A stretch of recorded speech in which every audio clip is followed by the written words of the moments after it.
so many times we people create situation that proves us zero from hero.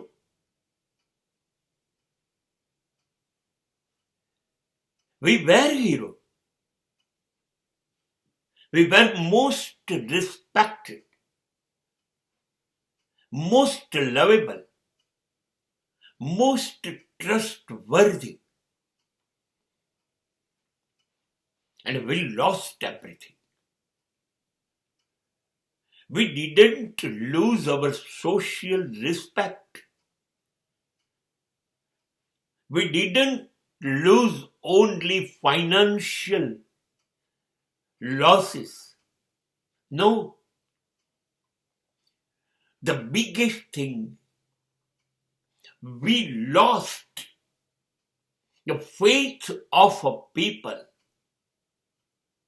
trust of a innocent people. Now you are not a gentleman.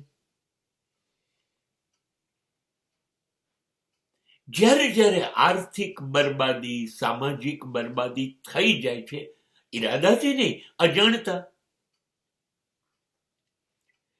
ત્યારે તમારો ભરોસો કરનાર માણસો જે તમારી જોડે ઉભા રહ્યા હતા ખાલી મદદ કરવા, એ બરબાદ થાય છે.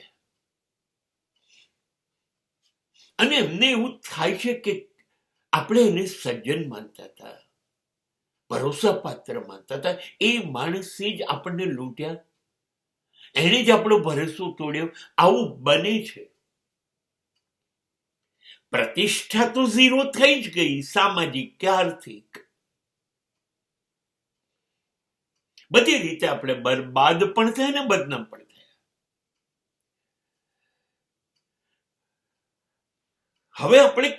હવે લાચાર થઈને આ લોકો સામે ઉભા રહેવા સિવાય કશું કરી નથી શકતા કે હવે હું શું કરું. બસ તમે તો કહી દીધું, આઈ એમ અ બિગ ઝીરો. હું તૂટી ગયો, હું ખલાસ થઈ ગયો. પરિણામ સમાજ ભોગવે છે, સંબંધીઓ ભોગવે છે. તમે તો ખાલી કબૂલાત કરો છો. હા, એ નુકસાન ખરું કે લોકો તમારી સાથે તો ઉભા રહ્યા હોય કે તમે ભરોસા પાત્ર હતા, તમે સજ્જન હતા. નહીંતર આ જમાનામાં કોઈ ક્યારેય ના ઊભું રહે. લોકો ઉભા રહે છે તમારી સાથે, મતલબ તમારામાં વિશ્વાસ હતો, એ તમે ગુમાવ્યો, એ તમે ખોઈ દીધો. અને એ સૌથી મોટું નુકસાન છે. આ બહુ જ મોટું નુકસાન છે.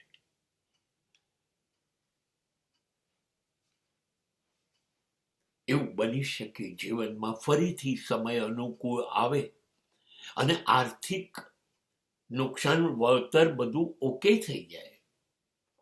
સમય જતા લોકો પણ સામાજિક રીતે ભૂલી જાય. આવું બધું બને, પણ તમારું દિલ માનશે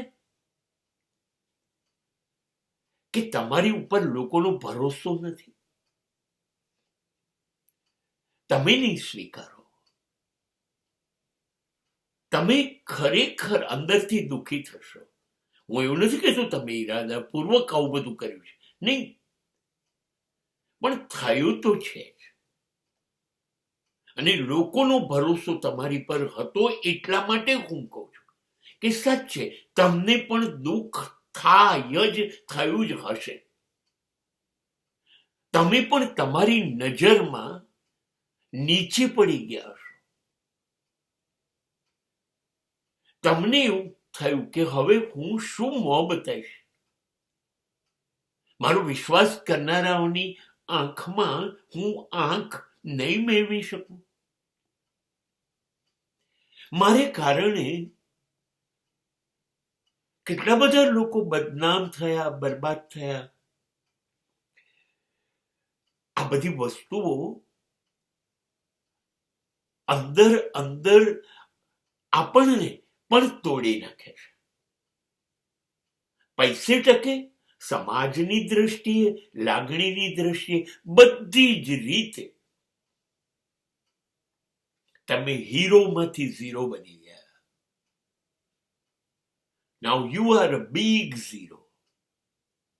Once upon a time you were hero.